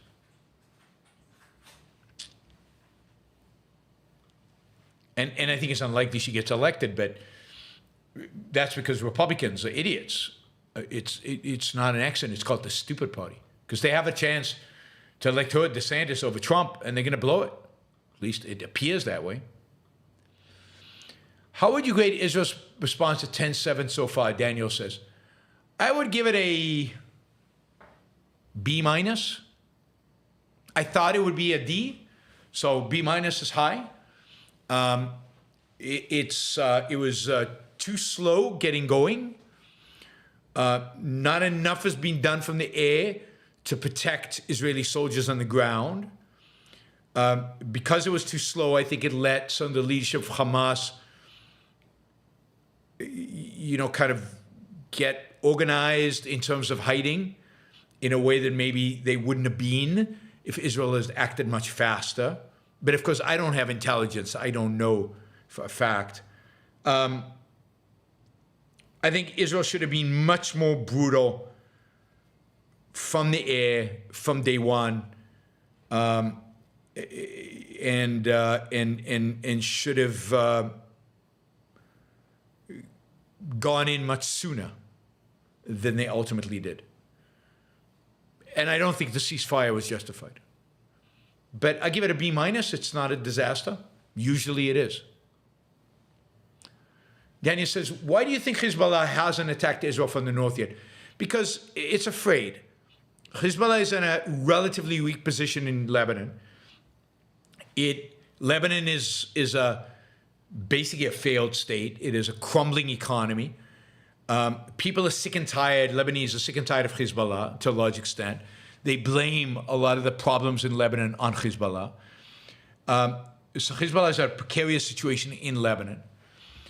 I think Iran is also a little worried. Iran is afraid that if it goes too far, it's testing the water. It keeps poking America and Israel. But it's afraid if it goes too far, Israel and the United States would gang up on it, and it's not ready to fight a war with the United States. It would lose very quickly and in very devastating fashion, and it doesn't want that. It wants to be able to build nukes first. It's learned the lesson. The lesson of North Korea is you build the nukes, then you engage in whatever you want. Then you can do whatever you want to do because they won't attack you. I think Hezbollah is not completely ready, but it's primarily worried about its internal challenges within Lebanon. They don't want to completely alienate the Lebanese people, and they would, because Israel would take the war to them. The Lebanese people would suffer from it. Southern Lebanon would become a fire zone, completely uninhabitable.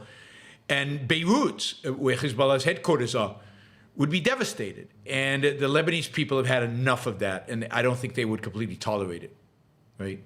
Completely tolerate it.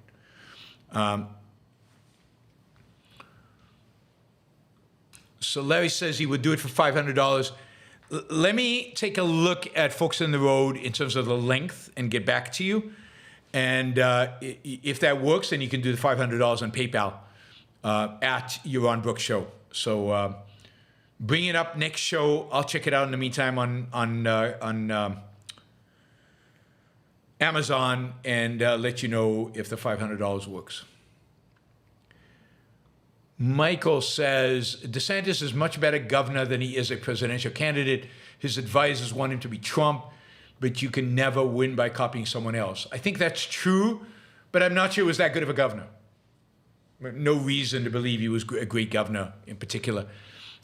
He was okay on COVID, not great, and he was wrong on many things on COVID. He plays up to all the conspiracy theories since then as governor, and he did some things that were just horrible. And his Disney thing.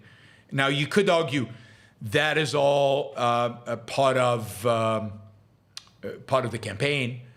That is all part of the attacking Disney is part of running for president. But he did it as governor. So I don't think he's that good of a governor. People were moving to Florida in large numbers, well before DeSantis was governor. DeSantis is not responsible for the fact that Florida does not have an income tax, DeSantis is not responsible for the fact that regulation in Florida is relatively low. DeSantis is certainly not responsible for the fact that Florida's weather is fantastic, particularly compared to the Midwest and the Northeast. Again, people have been moving to Florida. Most of the people I know who moved to Florida well before DeSantis became governor. So you can get credit for the wonderful state of Florida, but the fact is that the marginal change that DeSantis made in Florida is marginal. Jennifer says, it seems like I keep hearing more and more that mental illness causes people to do street drugs. Do you think that is used as an excuse to stave off personal responsibility? Yes. I mean, it's probably true. There's probably a lot of mentally ill people, but it's also true that it's hard to tell what the causality is. I wouldn't be surprised if drugs cause you to become mentally ill. And I wouldn't be surprised if a lot of mentally ill people use drugs in order to get rid of, to be able to cope with their mental illness. It goes both ways. Why is there so much mental illness? Why is there so much drug use? I think that has to do with a culture of altruism, a culture of lack of personal responsibility, a culture of mediocrity, a culture that doesn't teach people how to think. But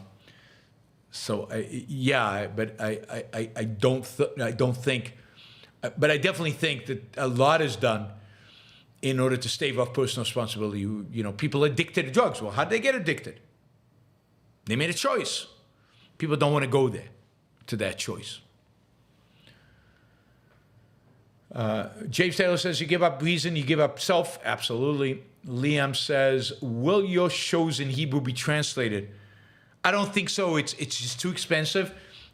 Google, I think, provides, or not Google, YouTube provides a translation service so you can get subtitles in English. I think it'll work. We'll test it out the first time and see. It won't be a perfect translation, but I think it'll be good enough for most people. Frank, do you think Norman Finkelstein hates Israel the way an Italian American would hate fascist Italy, or how a Russian would hate USSR? He's embarrassed. Yeah, I mean, are you comparing Israel to fascist Italy and USSR? I mean, I don't know. I think he hates Israel for all kinds of corrupt psychological reasons, and I think he hates Israel because it's good for his career. He's made a career out of being the guy whose parents survived the Holocaust, and he hates Israel. He never fails to mention his parents. So I think it's a combination of things. I think it's a combination of things.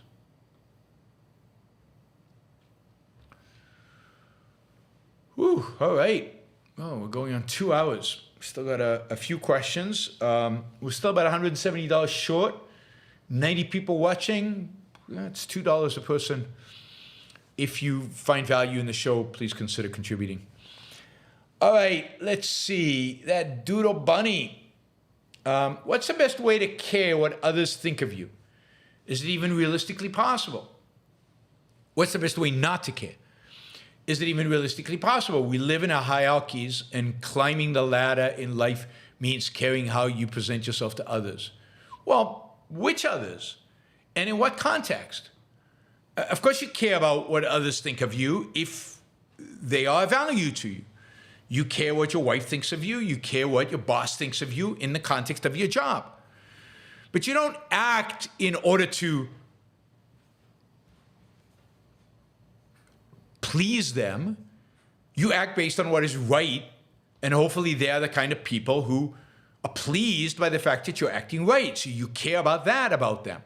You care that they're people of justice. And if they're not, then the best thing is to get away from that situation. That is, if the hierarchy is such that it's going to promote you, not by doing a good job, but by, quote, kissing the ass of your boss, pleasing him, making him like you, then screw that company, go somewhere else. So you care about what other people think about you in context. In the context of you care that they value you if you're worthy of valuing. And if they don't, your response is not, shit, my boss doesn't like me, I better kiss his ass. Your response should be, oh, my boss doesn't value what I do. I'm doing a good job. I'm pretty sure. I'll verify. I verified. I'm doing a good job. He still doesn't like me. I should look for another job. I should look for another boss. He's wrong. Or I should go to the boss's boss and see if I can get some, move in the company to a different situation or whatever, right? But you don't change who you are to accommodate them. You change who they are so that they appreciate you. I don't care what people think of me. I mean, if I cared what people thought of me, I'd be pro-Trump. I'd be, I'd be anti the war in Ukraine. I'd love Jordan Peterson. I'd have a much bigger audience, right? So you can't. But I care what about you guys. I want you to like me. I want you to like me so much that you make a contribution towards my show. But not at the cost of changing who I am. Not at the cost of compromising my values. Not at the cost of saying something I don't believe. Not at the cost of my integrity.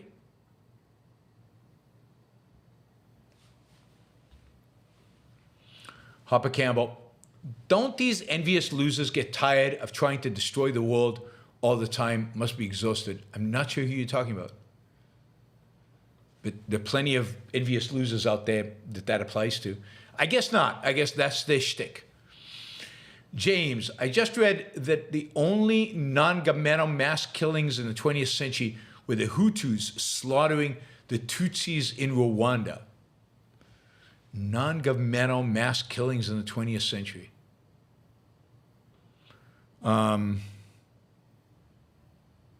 Yeah, I guess so. I guess the thugs everywhere else got in power before they did the mass killing. Even with the Hutus and the Tutsis, the government must have had a role in it, because why wasn't the government protecting the Tutsis? So government had to be involved in some capacity or the other. Okay, Daniel, remember that Angelina Jolie has read Ayn Rand and spoke favorably about Rand's philosophy. Google it and find it. I know she wanted to play Dagny in Atlas Shrugged. She wanted to make Atlas Shrugged, but she never did. But, a lot of people read Atlas Shrugged, or a lot of people read Ayn Rand and say positive things about them. It doesn't make it so that they understand the philosophy or they can apply it consistently. Unfortunately, Angelina Jolie is a real mixed bag, ideologically. Richard, but the movie is good, so I highly recommend her movie, First They Killed My Father. Excellent movie, powerful, draining emotionally, but very powerful. Richard Cunningham said, St. Jude's Hospital adds solicit funds by showing happy children successfully treated for cancer. What do you think of altruism motivated by relief of suffering? See, again, is it altruism? What is motivating you? I mean, I find ads like St. Jude quite motivating. I like children. I like the idea of helping children avoid cancer. I like the idea of helping them when they're young rather than when they're old, because when they're young, they have so much potential. I would support, I don't, but I could imagine supporting a St. Jude hospital for non-altruistic reasons, for completely selfish, egoistic reasons. So, but you can imagine some people motivated from altruistic reasons. They don't really care about babies that much. They're not that important to them. But, I'm supposed to sacrifice and children are supposed to be good, and giving for non-rational, not egoistic reasons, then it's altruism. So, you can give for a variety of reasons, but it has to be rational. It has to be based on your particular value. If I hated children, it wouldn't appeal to me. I don't. I actually love children. I understand their potential, understand the potential of human beings, and why it's valuable to help they be productive, healthy human beings in the future.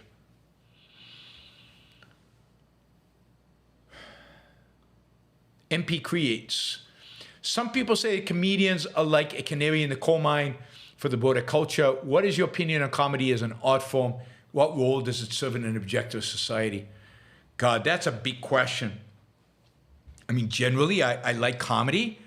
I think it's an interesting. I guess it's an art form. I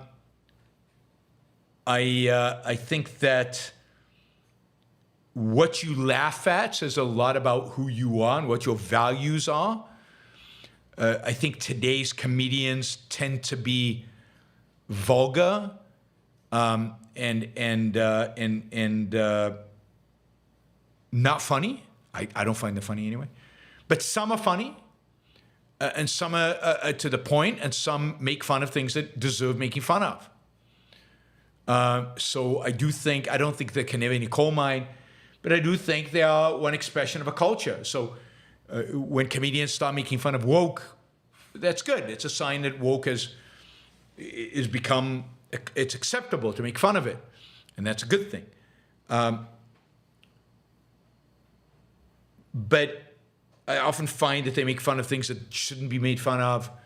I often find that they make fun, that they rely too much on vulgarity as humor. You know, if you say the F word, people laugh. They just instinctually laugh. It's funny somehow. I think from the days of Lenny Bruce. But to actually be funny, to construct humor is really, really hard. And to do that well, wow, I mean, that's quite an achievement.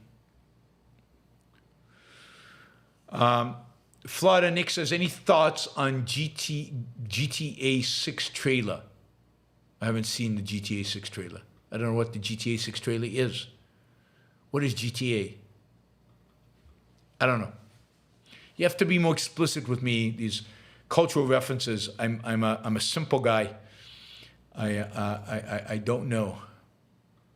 Florida Nick says, how much would it cost for you to watch a 3-minute video that points out the absurdities of the Jones Act in a funny but serious way? I don't know, $100? What do you want me to do with it? Recommend it afterwards? Yeah, I mean, that would be great. Okay, last question. Well, a little short of our goal, guys, but we'll make this the last question because it is late and I am tired. Daniel says, you mentioned that altruism manifests itself in many subtle ways. Is there a connection with keeping people stuck on the perceptual level? Is it Rand's essay, The Missing Link, makes this point? Yes. But I don't think people keep other people at the perceptual level. I don't think there's like a conspiracy to keep people at the perceptual level. I think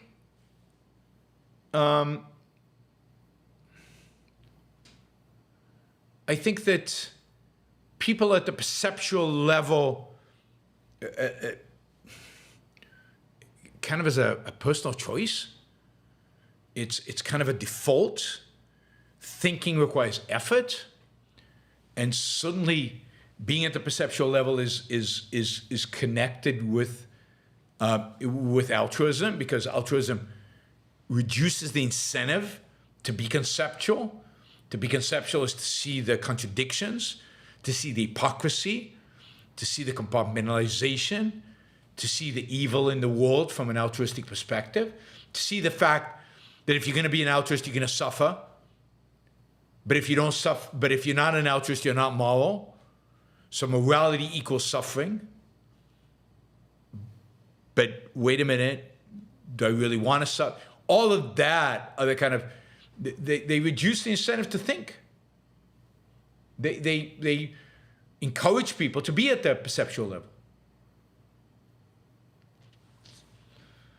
All right. there's a lot more to say about that, and the missing link is an important one of the, really important essay that Ayn Rand wrote. That I encourage people. It explains so much of the modern world. I really encourage people to read. By the way, GTA 6, I guess, is Grand Theft Auto 6.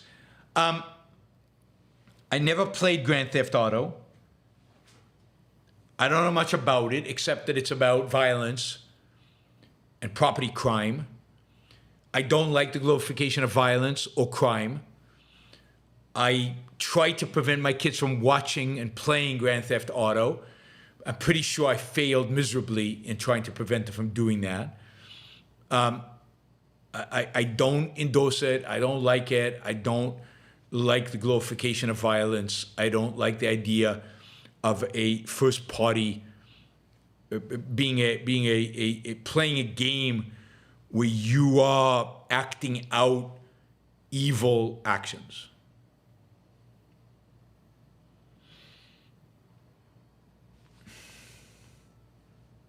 Anyway, a lot of people from India in my chat recently. I'm not sure why and where they've come from. Andrew says, what do you think is going on psychologically when someone claims to feel good from doing a selfless act? I think a lot of it is that it's an emotion. The emotion, they feel good about feeling, they think they should feel good. And they kind of, in a sense, rationalize the good feelings. I don't know what they really feel. I don't know if they know what they really feel. A lot of these people suppress their emotions quite well. So it's not clear how genuine the feeling really is and how genuine they are in telling you that they feel it. Some of them do feel it, but doesn't mean anything really. All right, everybody. Thank you. I appreciate all the super chatters. Thanks for all the questions. We went 2 hours today. It's not bad. Let's see. Tomorrow we'll have a news roundup in the early afternoon here in Puerto Rico. Tuesday, 3 shows. Hebrew news roundup, interview with Don Watkins. See you all tomorrow. Have a great rest of your week. Yeah. Thank you. Bye, everybody.